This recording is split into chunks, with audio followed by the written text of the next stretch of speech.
And we're back. Okay, Little technical difficulty there. And we're in the white community. I'm very disappointed. Well, we're in an industrial area, so I mean businesses, but everybody should. I mean, it's just crazy here. All right, let's come back. Just make sure everybody's here. Hello. There we go. There we go. All right, we're back. Sorry, Sherry. All right. Come on back. Come on back, everybody. Billy, come on back, Billy. So, yeah, you just have a way with the crowd. You get them engaged right away. Yes. You find out all about how many black people they have in their phone, how many people have ridden with a black person, how many people have had a black person at their house. So you really do some qualifying, when you get in there. And I tell people I take pride in my comedy stuff.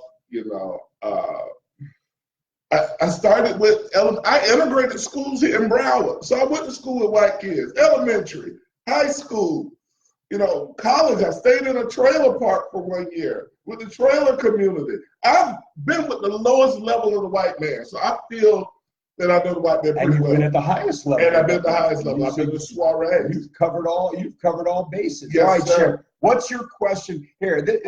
What's your question? A question that you've always wanted to ask a black man. This is it. Beth Brennan joining us. Hey, Beth. You sound hopeful. All right, let's move on a little bit until the questions later. A couple of things that have happened. I read this story, and I've been on cruises. Have you ever done the cruise family? Yeah. So David joining us. Hey, David. So the whole cruise thing is you go to the buffet, you go to dinner, you dress up a little bit. Yeah. A guy on a cruise in Norway somewhere shows up in a clown suit, and somebody gets upset, and a brawl ensues. Mm-hmm. 6 people are injured. People get thrown off the cruise. People at the last night of the cruise have to stay in their room. And we all know the last night of the cruise is the best night. You want to have some fun. But the guy screwed up the whole boat. Why would you show up in a clown suit? Everybody, look, people are freaked out by clowns. Yeah, that whole clown scary movie. What was that movie with the clown that stabbing people? He scared me when I was little. Really? Mm-hmm. I don't remember that one. Like Creature Feature. There's Fred joining us again. Yes.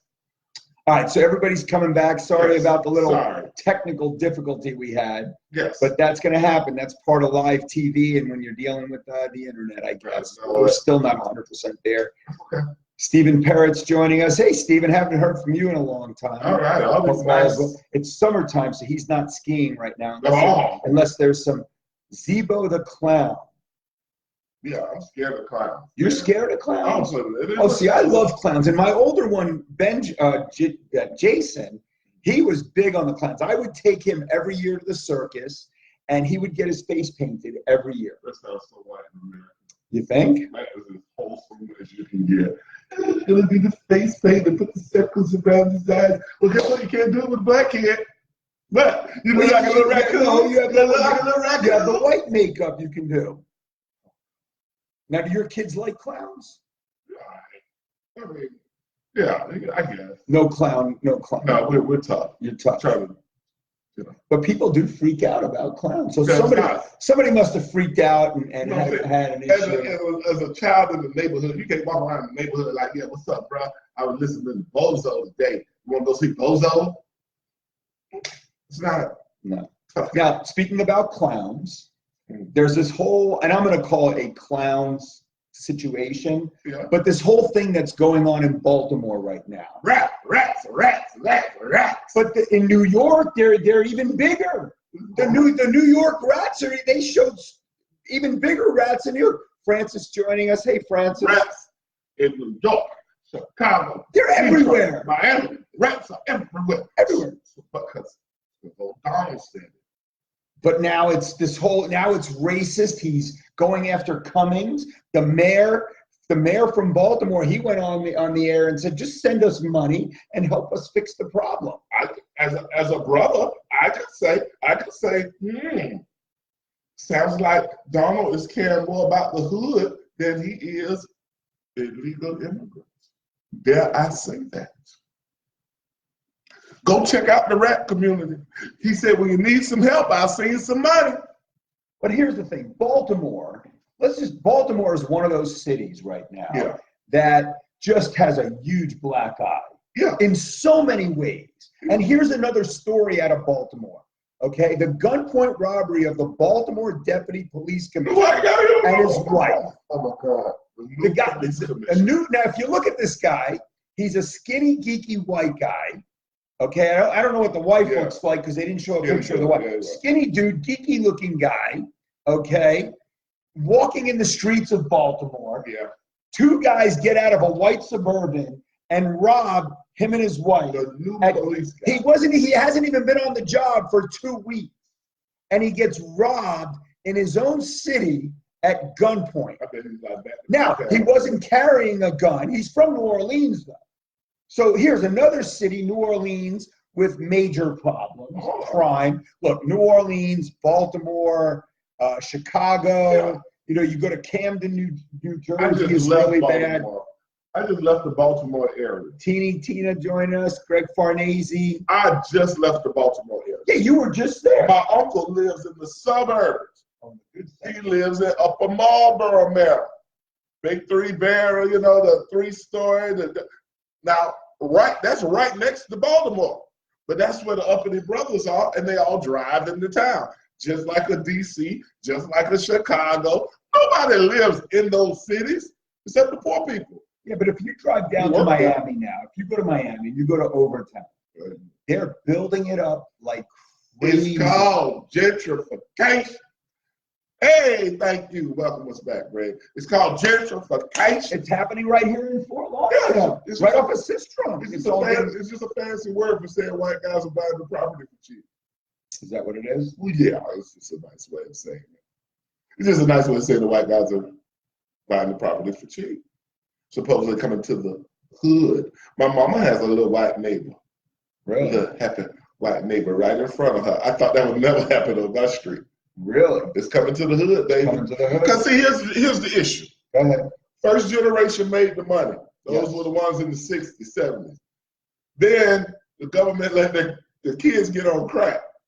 And then they couldn't sell the houses to the third generation. They couldn't leave the property. Well, they couldn't leave the property to that generation because that generation was just going to squander it on the drugs. Well, and plus our great country made sure that good people like my dad, they could only buy in one part of town. They called it redlining. Is that true? Oh, God, yeah. Really? Shit, yeah. So your dad couldn't have bought a house in Davie? Oh, God, no. Well, Davie. Not until maybe 1990 or so, right, when it already worked. But in the 70s, they had the right in the hood. So guess who you give it to your kid? And he doesn't want to live there. So what does he do? Section 8 and sell it real fast. And now all daddy's life work gone down the tube. That's Black history in 30 seconds, people. I'm amazing. See, Billy Wilford sure it was true. Yeah, you can't buy with a certain neighborhood. That's okay. Now we got integration. We can date white girls. We can mix babies and make them all look like Steph Curry. It's all good. Black guy, white guy right here. Nobody's arguing. Nobody's fighting. No. It's all about the love. You know, we're here to share the love. We're here to just bring things out into the open. You know, and look, Trump is really, I mean, you know, like here, and then Al Sharpton comes on. Al, okay, Al. I gotta say, okay, look, Al. I gotta say, if I kind of look, you know me, I really identify with the Black Yes, community, you do. right? You know I do. I coached in Carter Park. I was the only white guy in the park. I've got Oh my God. I wasn't going to say anything. Right, No. Go ahead. But he gets up there and he starts pontificating, speaking like a white man. Look, if you look at Al Sharpton 10 years ago and you look at him today, but he's gotten very slim, but look at his skin color. He's getting lighter. He's getting lighter. But now he starts bashing the president about how racist the president is and how the president hates the black man. Now, it is true that if you look at the pictures of the president's cabinet and all the people that work in the White House, I don't even think there's any white help in the White House. Exactly. But I don't think that's because of the president. I'm going to blame it on the president's wife. I think she's uncomfortable around the black man. Because she's Muslim. Exactly. She wants to get child. Exactly. I think she doesn't trust herself around the black man. It makes sense. She is. We for the chocolate. Exactly. Makes a lot of sense. That makes sense. She is weak for the chocolate. That's why it's not that many black people around. Because Al Sharpton, Jesse Jackson, they are fraudulent people. I can't stand him. He is after money, nothing more. That's it, baby. He shows up with that big perm, that fancy perm. That hairdo is unbelievable. I don't know who had the best comb over, him or Trump. Now Al's got him there. Al's got that comb over thing going, that perm. But he just gets up there and he's speaking for the people of Baltimore. But for nobody, and he makes no sense. Al Sharpton and Jesse Jackson people, you don't even. These are guys who have never even had their own church before. You know, they were like the assistant pastor. They've never even had their own church, and they both took off riding Martin Luther King's coattails. That was Jesse, just holding hands with him walking. And Al, I still don't know where he. Oh, Al, when that Tawana Brawley girl. Right. When that girl got, Tawana Brawley. And that's when old Al come out with the perm and everything. And I was like, who is this guy? And he's been here forever. Oh, and he's made a fortune. I think I need to be the voice of the black people to start making a fortune. You should. You're the right guy. I look good in a suit. You look good in a suit. Look, you look good in your T-shirt. I'm a good looking. You got the. Billy would be on my side. I know. Listen, okay, ready? You need to make a stand, and you need to start representing not just the black community, but the white community as well. You need to represent all people. I like you guys. Adam Weiner joining us. I was thinking about running for office one day. You'd make a great politician. Oh, everyone loves me. I can get everybody to the table. You could. Look, you had those people eating out of your hand the other night. There was no black people in that. It was all white people from Boca Raton with money.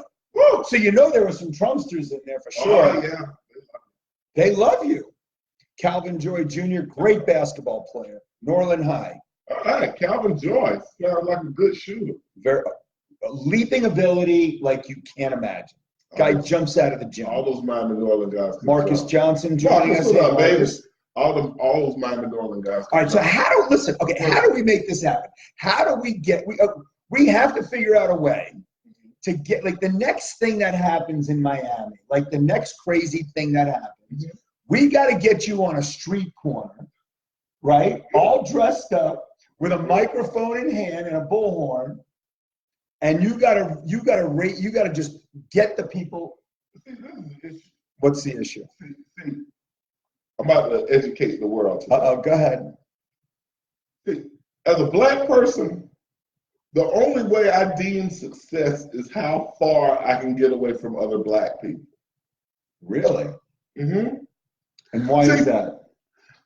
Okay, let me give you a quick story. Segregation, everybody lived in the same neighborhood. Yes. Whether a brother was a lawyer or whether he was unemployed, you were in the same neighborhood because that's all you had. Integration comes. So now if I'm an uppity brother, I don't want to live in these hoods. So I'm going to move out west with the affluent, the whites. And I'll drive back on Sunday for church. Hallelujah. Then I'm driving right back with my white neighbors. You see why I say I'm trying to get out a little further. I got some Jewish neighbors. I'm almost there. I got a couple more blocks. I got a couple of more blocks over to go. And hey, my sister's already out there. She's way out in Sunrise, down from the Sawgrass Mall. She look out on whiteness. No crime. No. Oh yeah. No crime. But you go out to Weston. Yeah. You go out to Weston, and cousin Robin joining us. Hey, Robin. Yeah.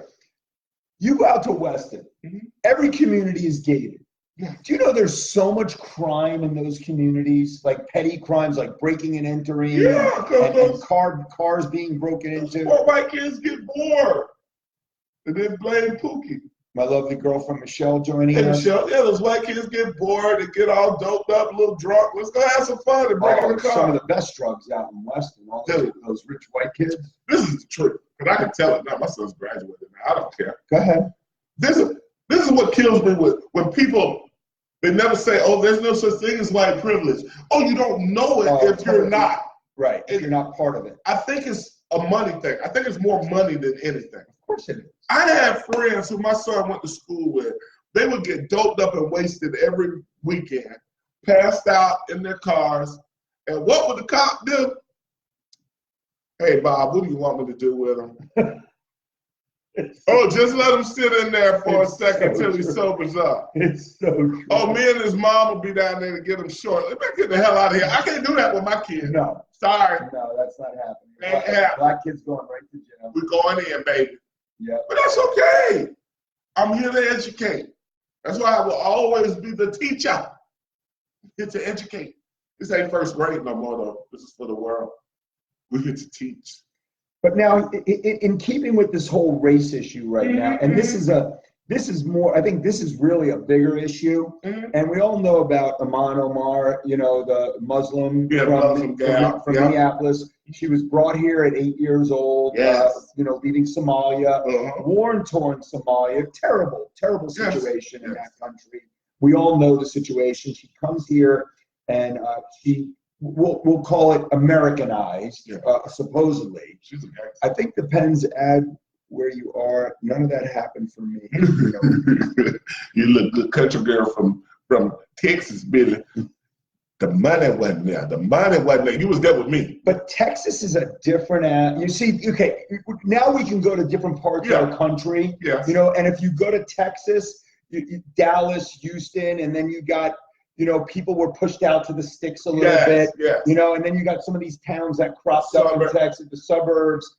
My cousin is a truck driver, but he lives in the same neighborhood as J.J. Watt, the football player. He's got a sprawling place out there in the suburbs in Texas. He's out there when it floods. He don't get flooded. He's up there. He's up there. He's got a higher ground. Yeah. So I'm at the money. Well, but again, you go, look here, then you take sections of New Jersey, okay, where you have like places that Eddie Murphy live in, you know, like Inglewood Cliffs and, you know, some of these fancy areas of New Jersey. That's why I get so angry when they try and make it. It is. About look, Texas is their own country, basically. So is California. And Florida's not far behind. The three biggest states really need to secede from the U.S. and have their own our own drum, man. You know, I mean, but now that I'm thinking, not just love Texas women. Yeah, boy, I bet you do. What do you love about Texas? What is there to love about Texas women? What makes a Texas woman different than any other woman? Good-hearted. Really? Good people. Good balance. I dated a girl in college from Dallas, and but they got they love hard, but boy, when you break up with them, no, bad. They don't let long legs. Because the problem with those girls are they learn to use weapons at an early age. You know, cutting things as a baby. They probably had to clean fish or something, or cut a pig or something. Very good, very skilled. The sweet tea. Oh, Jesus. The Texas sweet tea. Something's telling me that's got a message to it, but we'll stay away from that, Billy. This is a family show. I call it the honey pot. Call it what it is. It's a honey pot. Oh, my God. Right? Black guys just call it child support. Really? Is that it? Fertile people out there. Jesus Christ. Not me, thank God. Well, it's funny though, but I'm watching here. We were watching a little bit of Last Chance U. Before we went on the show, and you know, you're watching this, and one of these kids from Palm Bay, Florida, on the team, and got arrested. He's sitting in jail. It's on Netflix, people. Last Chance U. Catch it. Really good stuff. Baby mamas. But this kid can't be more than 18, 19 years old. He's in prison for being wrongly accused, okay? All right? And he gets exonerated because he wasn't there. But while he's in prison, he finds out that his girlfriend is pregnant and he's gonna have a baby. The kid is barely able to support himself. Okay? He's on a show that is his last chance to make it in college. Last Chance U. It's a community college in the middle of nowhere in Kansas. All these big time football players have been kicked out of Big time. But, Big time. Okay, here we go again. I don't want to go there. Go ahead. But, okay. But go there. We go there. It's us. It's us. I hate to go with the segregation integration thing. We had 2-parent homes until about 1970. I don't care if you're black, white, green, yellow. Right. We had 2-parent homes. Right. If you came from a divorced family, you were like, but they still cared enough to let the kids go spend the night. It wasn't that bitter stuff like these people are now. No, now divorce is nasty now. Now, 70s up until now, when you tell a chick, the more babies you have, we'll give you a check. Oh, if you bring a man in here, check gone. Section 8, housing, all that crap. So those chicks, they don't need a man because it's going to cut off their money. The government's their man. Now, me, old Mr. Pristo, elementary teacher, oh my God. Every year, Mr. Preacher, you're like a father to my boy. Like a father. No, I'm not. I got you for 1 year, buddy, and then you're going somewhere else. I can see how little kids look. You have that. Look, you're a great father to your kids. Of course. And you have that fatherly ability. Yes. It's Chris Priester, the teacher, yes, and father. I think we have to add that to your moniker now. No, it's Chris Priester, the teacher, and father. Because you are a fatherly figure. Yes. You're big in stature. You have good opinions. Yes. You're well spoken. Don't make me choke up. I'm one of the good ones. You're one of the good ones. What Ben Carson said about me, I'm one of the good ones. You are. You break stereotypes. You really do. You have a loving family, a loving wife. You've been with her how many years now? Oh my God, I lose count. 25 years? Yeah. Come on, you have a good son. DJ's a great kid. Yeah, Dylan, the little ones, he's you. I mean, come on. That's mini me. I mean, you couldn't get any more mini me. Back to the show. All right, back to what brought all this on. Yes. Because Rand Paul, Josh Rosen, the plant-based comedian, funny guy. Does a great Trump impersonation. He does. He really does. Kid. Josh Rosen, very good, cool guy. We all love you, Christopher. See? Oh, and Billy, happy birthday. It was her birthday a couple of days ago. Happy birthday, Billy. Yes. But back to what? So Rand Paul offers to buy Omar, a ticket back to Somalia because she needs to have a better appreciation for the U.S. and that she's ungrateful to be an American. Here's the problem. Go ahead. What's the problem here? Here lies the problem. This is why now you're about to get the definition, the difference between a slave and an immigrant. Okay. Slaves. But slaves were immigrants, but they were forced. Forced. Okay. You forced me over. You forced me. When a slave comes over, I'm teaching you all my values. You're going to get my religion. You're going to get my food. You're not going to be able to bring your things with you. Right. We're going to strip you of that. Yes. An immigrant brings their stuff. Yes. They bring their religion. They bring their values. They bring their customs. They bring their food. They bring their clothes. Hell, that's why when they all come together, you'll have Little Italy, Little Haiti. Oh, you have a huge community in Minneapolis Little with the Somalians. And guess Big what they community. do? And what's interesting, it's freezing cold there. I don't know how they make it. I don't know how they make it. But the catch is they all come. They bring all their resources together. Yep. And start looking at us like, oh, these Americans, oh, they're so lazy. How are they not? Nelson Cabrera, what's up, Nelson? What's up, Cavi? We're back. Mondays at 7, baby.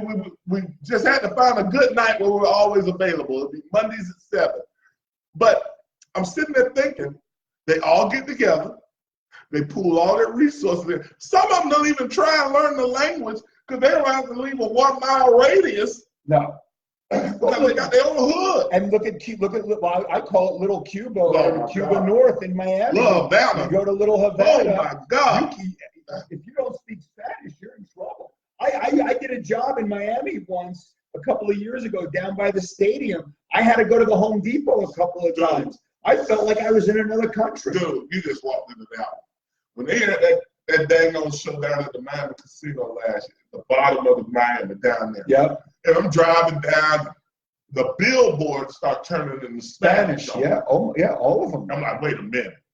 I'm only 40. You can't even get your American radio stations. I'm only 50 minutes away from my house. What's going on? I go to get gas. Hola, man, Papi. What, bitch? Hey, Papi. Who? America, hello? Good morning. Hey. Speak English? No. Oh, here go Chris. Got to switch up. On 10, on pop 7. 10, on pop 7. Mi amigo. That was me. That's what I had to do. That's how you got your gas? Yeah, I was being an ass, but I told them. I tell you what, they play them games until that money comes out. English. Oh, no, yeah. When the green comes out. Oh, no, then they understand English very well. Oh, every time. I can't even go to Little Havana, and I'm Cuban born. I've been too American. Oh, Nelson, thank you, Nelson. For back, I didn't want to look racist. Thank you, Nelson. Thank you, bro. But they do have one of the best Cuban restaurants down there at the side. I mean, come on. The Cuban coffee, I don't know what they put in that stuff. The pastries. Yeah, they brought it all. They brought their culture, their heritage. And look, Kira, you know, it's funny because Kira, who works for me and works with me, she's from Cuba originally. Okay. And she doesn't even like her own people. She goes, keep the Cubans away. They're arrogant, man. They get over here and get up and eat. Jerry Nelson joining us. Hey, Jerry. And most of our Cuban, you know what? Here we go. I got Cuban friends. I got Haitian friends. You have friends. But they're what I call uppity. Right. They wear the suits, the little tight pants and stuff. All those dudes are Republican, bro. They don't do nothing Democrat because they believe, you know, Chris, you brothers had a 400-year head start on us. Hell, we've come here, bought property, but he always leaves out the part about the whips and the chains and hanging. They always leave that part out, but that's okay. But the immigrants come over here and get aggressive. I still don't know to this day. I'm gonna do some research. How the Muslims took over the gas stations. Well, it's the Muslims and the Indian people in India. Yeah. How did it? When I was a kid, the brothers owned the stores in the neighborhood. Mr. Hank, Mr. Rucker, Mr. Jones. I remember that. I come home from college in about 94, 95, and now Habib is back there, Mohammed. And I'm like, well, whoa. Where Mr. Jones go? He had kids. Well, he kids. Kids they didn't want the store. They didn't want the store. They didn't want to be stuck in there. No, so that's what happened. Yeah. You just answered your question. The kids didn't want to work. No, the parents made them go to school. They didn't teach them how to work. Problem is, my dad was a construction guy. He did flooring. He was a flooring dude. You never put a floor in your life. Nope. He would take me out there. You know what a screwdriver is? Yeah, I got flathead and the other one. Yeah, that guy.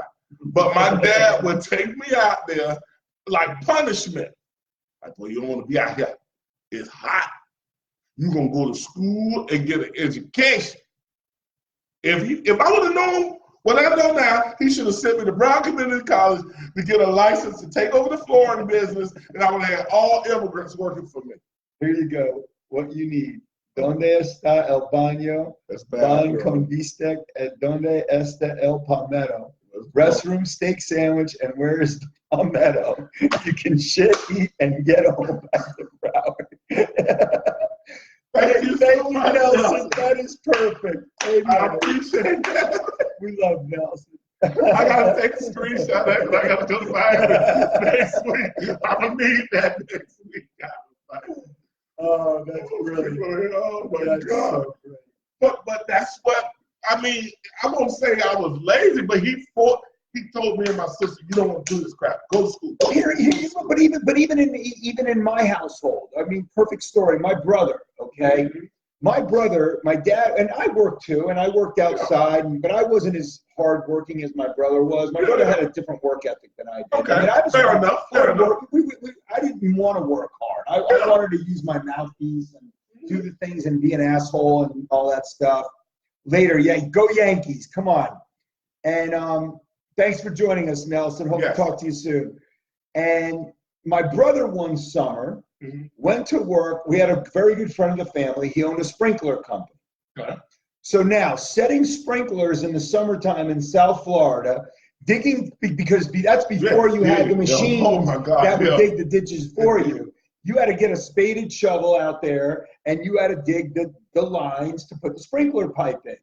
My brother did it for one summer, got his ass right, went back to school, got his degree, and went into banking and mortgages, and now he's in real estate. And that's what, and again, we come from a generation that said we had a whole bunch of parents that thought going to school was going to be better. Go to college. Go to college.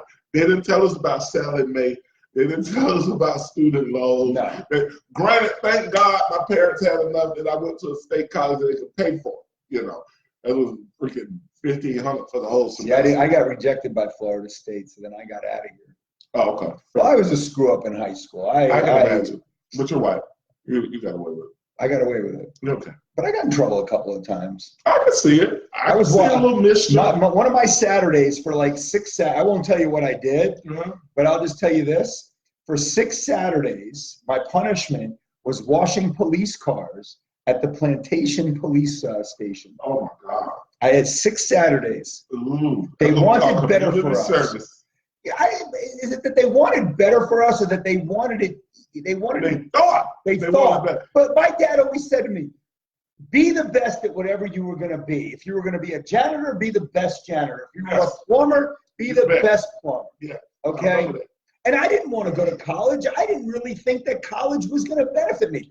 I knew enough to look, I was a salesman. I knew how to sell. Yeah. Okay? If you gave me this piece of paper and said, go sell 1,000 of these and you're going to make, for every paper you sell, you're going to make $1. I'm going to make $1,000.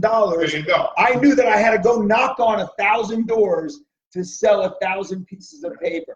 That's what I had to do. And I could go door to door. Because look, if you said no to me, I was going to the next one because I knew I was going to get somebody. You were hungry. You wanted to be good. And now that you just said that, Billy, they wanted better for it. I'm starting to think now that we've raised this next generation to have no drive. The idea being we wouldn't have to work as hard. That's true. But I think our kids are going to make us work hard as hell, Billy. We got some nice. No, we're working harder now than we've ever. I'm working harder now than at 55 than I've ever had to work because look, I got 2 kids going to college. All right, one's $60,000 a year, one's $63,000 a year. Yeah, we got some financial aid here and there. But still, I'm worried about the children. Okay, so you're not diamond and silk, but maybe platinum and satin. Oh God, jeez, nice. I personally can't get over the part of these kids. I don't want to use the word lack motivation. Well, they do lack motivation. They do. Here, I went to they had a basketball tournament. Okay, and I was sitting. We went to lunch yesterday because the team had won, and they came back and had some lunch, and we went to go lunch. And I'm talking to one of the dads, and his kid is about a 6'4". He's going to be a junior, but he's frail. He doesn't have that body type yet. Yeah. You know, he's not big. And the father said to the kid, you got to start working hard this summer because when those college scouts come to look at you and they see the guy, Jerry wins. Yeah, that was the best. So you're not diamond and silk, but maybe platinum and satin. That's one of the best ever. And then Dawn says, good work ethic is everything. Look, work ethic is what you really want to teach. But and the pad and watching TV and, you know, all the BS that's out there. People, I'm not going to say like I'm a prude. We had Atari and Sega. But it was boring though. I mean, you had to have a guy next to you. You could play a guy across the board. No, you could only play that for so long. Come on, it was boring. There was nothing like going to the park with your buddies, throwing the football around, playing 2-on-2 football. That was before it got hot as hell. I don't even know what my kids outside. At the same time, no, come on. I'd have guys come in. We had a tennis court in our backyard. We would play tennis from sun up to sundown. It has been hot. It is not the same sun. No, it's not the same sun. Well, look, the ozone layer's almost gone. Yeah, so, I'm not a big global warming guy. I'm kidding all that. But all I know is it's hot as hell. It is hot. It's hot. It's hot. I know that. It's definitely hot. But look, I mean, at the end of the day, I mean, we're raising our kids the best way we can. Yeah. And and I was at this event on Saturday, and it was a great event, and it could have even been better. But here was the lineup. You had one of the guys from University of Florida, I can't remember his name, but he played offensive line for the Gators, won 2 national titles, played for Urban Meyer. And there was Brandon Knight was there. Okay, basketball guy, remember? Tamara James, who played for South Broward High School, played for University of Miami, played in the WNBA, played overseas. One of the greatest women basketball players to come out of the state of Florida by far. There was a reporter from University, Miami Herald, Carl Juice, I think is his name was. One of the guys from the Miami Heat was there. And this guy, Carl Juice, gets up, and the first thing he says to the young crowd, that we've done a bad job for you young people, and I want to apologize for what we've done. And because the world is not a better place. We haven't left it better. And I said, BS. Yeah, I said, because our parents could say the same thing about us. And I said, I wanted to stand up and said BS, but I helped. It was a banquet. It was a little banquet, and it wasn't my place. But I wanted to debate the issue in the worst way.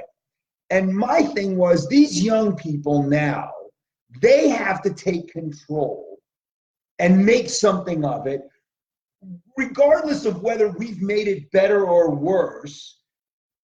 But look, they have it better. Yeah. They have it better. These young people have it better. We didn't have cell phones. We didn't have the information that we have. Now some might argue is that a good thing? Because we have all that crap. Whether it's good or bad, it's here. But teach kids how to use the technology. Stop teaching them with the books and the boring classes. Get them out of the classroom. Get them to figure out what they need to do. Teach kids, find out what they're good at. My 8-year-old, if he's on that little iPad thing, I'll say, hey, what are we doing here? And I'll ask him. So, yesterday I made them build a town on Minecraft. They built the whole town with the president. Beautiful. And only problem is I didn't want to tell him that his town was going to fail. He said he was going to give everybody free everything. Everything he wanted to give was free. He's a little 8-year-old socialist. I got to break that right now. You are talking about a generation of parents who were told nonstop by Dr. Phil, we are doing it wrong. Yeah, that's another, that guy, don't even get me started with Dr. Phil. I can't stand that. And Billy, and another thing is the family dynamic just ain't what it, we just honest, it's just not what it used to be. No. I mean, even if your dad didn't like your mom, we didn't know it. I didn't know, but I didn't know. But they both came home. They kept it home. They kept it in the room. Yeah, and that was my whole thing with my mom and dad. Like even if things were going bad, it was in the bedroom. We didn't know about it. Yeah, don't do it in front of those kids. And now it's wide open. This new shit with the phones and stuff. I saw a gal. I put it on my page yesterday. The dude is going live because the mom.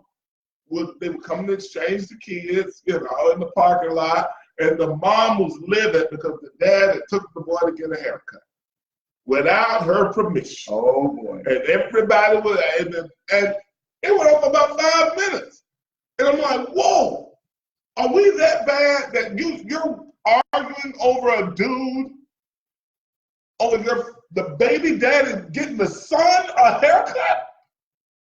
That's scary. That's scary. My niece is the mother of her dad. Laugh out loud. Oh, jeez. That's where we're at, though. And that's what's killing the United States, these old weird families. I don't care if you break up, you get divorced, but still have a relationship for the kid. But now the kid's got to pick. He's got to pick. Yep. Mama's over here bashing daddy. Then I go with daddy for the weekend, and he's going to talk about your mama. And then when that kid gets 12, 13, oh, here comes the rebel. He's going to bend against one of them. Or he might just play both of them. I've seen that too. A lot of these kids are amazing. They'll just play both parents against no, these kids are brilliant today. Oh, God. Oh, my kids did the same thing. They knew how to, hey, mom said no, they'd come to dad because they know I would say yes. Yep. And I wouldn't ask mom what she said. See, that's a chauvinist. That sounds chauvinistic. I wouldn't ask. I wouldn't call her and say, "Hey, what was your response to this?" I would just say, "Okay, whatever you want." Well, because here's the thing. Look, as dads, we want to be the cool dad. Maybe with a boy. Especially with a boy. We want to be the cool guy. Dads, and look, my oldest came to live with me when he was 13 years old. I had to go to court and everything, and he had to tell the judge, I want to go live with my dad. See, the women got rights. You are right. You almost got to make a woman look psycho. You do. To get that. To even have a look. She has to be deemed psycho. Right. And look, with my younger ones, I don't have a shot because they have 3 moms. I have no shot. Oh, God. They have 3 moms. Yeah, don't worry about it. No, look, I'm basically the sperm donor on this. I've resigned myself to being a sperm donor. Yeah, that's it. I pay for school. I do what I have to do. And look, mom does well, so, thank God for that. No fights. She's a good person. We're friends. Yeah, I'm at the game. Yeah, she's fine. She does well, she's happy. This is so funny. There's another dynamic. You guys are good at it. No, yeah, we are. Black people. You just can't get along. But I know some that do well. There's a few. Boy, do I know more than that. No, because they can't get over it's a bitterness. Yes. I don't even want to go there, but I don't know what it is for white women, but for the sisters, it's like 8-1. It's 8 chicks for 1 guy, and that's before I get to the gay dudes and the dudes in jail. It's probably 12-1 by now. Wait, 12 guys? No, 12 women. 12 women to 1 dude. Something about back in the day they were killing black guys in the 1800s or something, so the numbers got jacked up. Got it. So there's more women than black men. Right. So when a woman gets her when she gets that guy and then loses him, it's not a good chance she's going to find another good one. Because look, with men, look, you're one of the good ones. I consider myself to be somewhat one. Right. But it's hard to find. It's hard. It's so funny because here Michelle's watching, and we just set a friend of ours up with this woman, and they went out on 1 date. And it was a disaster. Like, this woman just wanted this guy to fawn over her and buy her stuff and show her romance and all this stuff. I'm still best friends with my ex. We worked at that for the 6 kids we had. So worth the effort. Good stuff. Good stuff. And that's awesome. And I did that. Look, I tried to do it with my first wife, with my son, and I tried to be civil, but she took me to court for the most ridiculous thing. See, this is why I'm so petty, Jerry. I'm saying to myself, it couldn't be me because, like, if I sat, let's say I got a divorce and we had a kid and the ex got a new guy. And we're at the family function and I'm sitting next to that new guy. I'm going straight to the bedroom. I'm thinking, I wonder does she do those tricks she did for me? I wonder does she do that to him? Really? Oh yeah, my ego wouldn't. You go right to the bedroom. Yeah, what's going on in the bedroom? My ego wouldn't be good for that. I couldn't sit around with the new family. But now if you have a woman at your side, is your ex thinking about what you're doing with that woman? No, that's women what we do. Women don't think like that. That's the double standard. Women just, now all the money, now here's what the women think. He's gonna now spend all his good money on her. Yeah. And I'm only gonna get. And see this co-parenting thing, you're right, Billy, because as a teacher, I had a kid. Oh, you have some good stories. I had a kid whose parents hated each other so much because the dad had moved on and got a new girlfriend. Wait, Nelson Cabrera joined us. Wait, are the Yankees in a rain delay? Probably. But I had a parent that hated the kids, hated the dad so much because the dad had moved on and got a new wife that I had to have a policeman at the court order, policeman at the conference. Oh, wow. Parent-teacher conference. And I'm sitting there with a cop because mom and dad can't get along. That's crazy. And that kid ended up staying back too. It's funny you mentioned baseball and popcorn, though. I just got to add this. I'm watching the Marlins game the other day. You and the only maybe three more people. No. People watch it on TV. People just don't go to the game. Okay. No, their TV ratings are great. Okay. Look, I think the stadium should have been built up here. That's besides the point. But anyway, they pan the camera because they're talking about Jeter. What's he eating? Bag of popcorn, and as soon as he sees himself on the TV, he puts the popcorn right down, like he's not human enough. I was going to watch the Boston game from Saturday. Oh no, that didn't go. Look, the whole series didn't go well until last night. Yankee pitching was god awful. A record for the most 19 runs. Most runs given up in 7-game stretch. Yeah, no, the Yankees got crazy. That's so incredibly sad. It was. And I was like, that girl stayed back because she couldn't function because her parents was always at each other. No, it's terrible. And really, poor babies got to hear that crap over and over. Terrible. All right, everybody. Well, that'll do it for us for tonight. And what we're going to do is we're going to leave you on this note. A little bit more of that old town.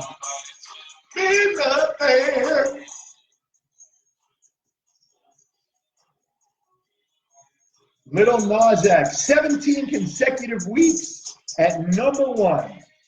A 20-year-old black man taking the country scene by storm. And he's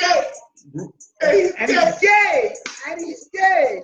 Getting to bring the rednecks and the brothers and the gays. And he's resurrecting Billy Cyrus's career. Go figure. All right, everybody, that'll do it for us. Thanks, everybody, for joining us. We really appreciate it. We'll be back next week. Now, stay posted because it looks like we might make a transition. We're going to be doing this thing on our. We have a YouTube page. It's the Irregulars Show on YouTube. We're going to be sending plenty of stuff out. So we're probably going to be going live on YouTube. We're going to give that a shot.